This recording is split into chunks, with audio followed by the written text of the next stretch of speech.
Hai semuanya, apa kabar? Semoga baik-baik aja ya.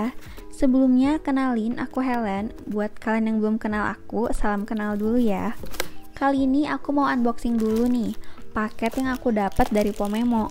Jujur, pas dapat paketnya aku se-excited itu karena ini termasuk wishlist aku untuk punya printer thermal yang portable kayak gini. Pomemo juga menyediakan beberapa seri mini printer thermal dengan harga yang terjangkau untuk kita para small business. Dan yang paling kerennya lagi, printer ini tuh inkless loh.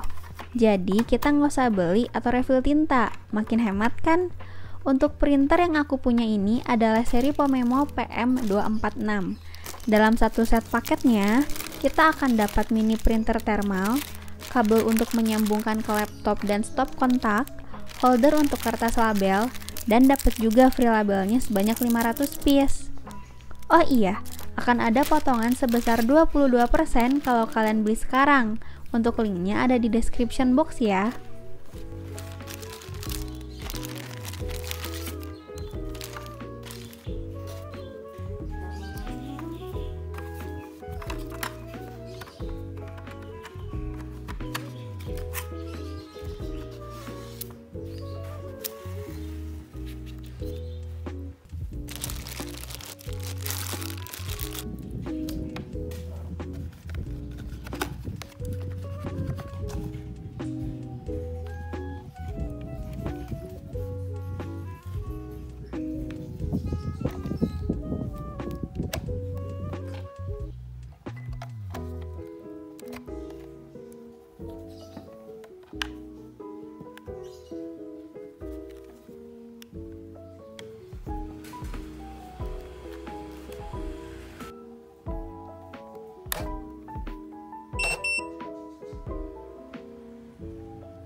Oke, ASMR-nya cukup ya. Sekarang kita bahas yang banyak kalian request tentang pemisahan antara uang bisnis dan uang pribadi.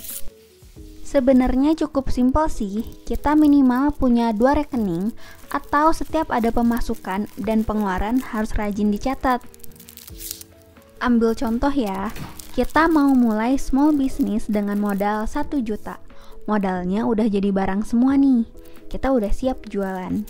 Setiap kali ada yang belanja, selalu kita catat ya.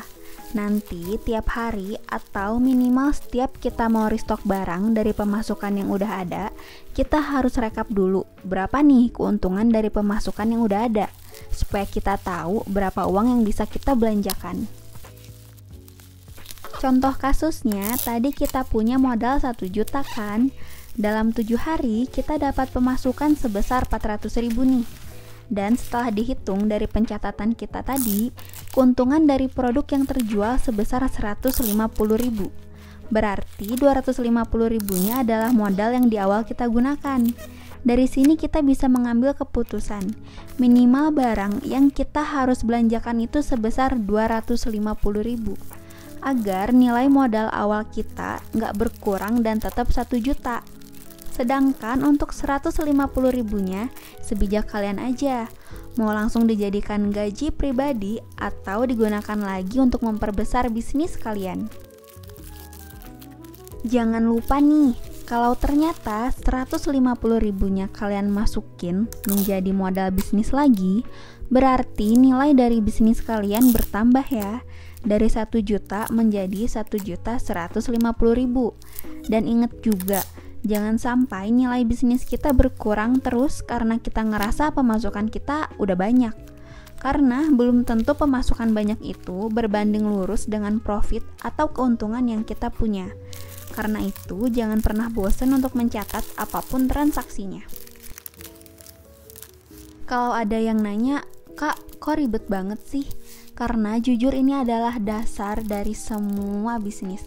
Kalau kalian dari dasarnya aja nih udah nggak bisa ngebedain mana uang bisnis sama uang pribadi, kedepannya ya bakal gitu terus. Kita bikin modal, kita bikin bisnis, ujung-ujungnya hilang terus kita gak tahu deh alasan kemana sih hilang duitnya. Dan menurut aku teliti itu nggak ada ruginya sama sekali. Malahan kita jadi tahu nih habit kita kayak gimana dan bisa kita perbaiki untuk kedepannya.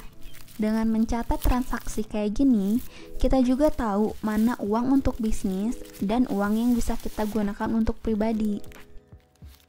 Sekarang gimana nih? Setelah aku ceritain sedikit caranya, aku harap untuk kalian para pejuang small business dan yang berniatan untuk membuka bisnis bisa ada bayangan ya untuk memanage keuangannya. Semoga niat baik kita dilancarkan.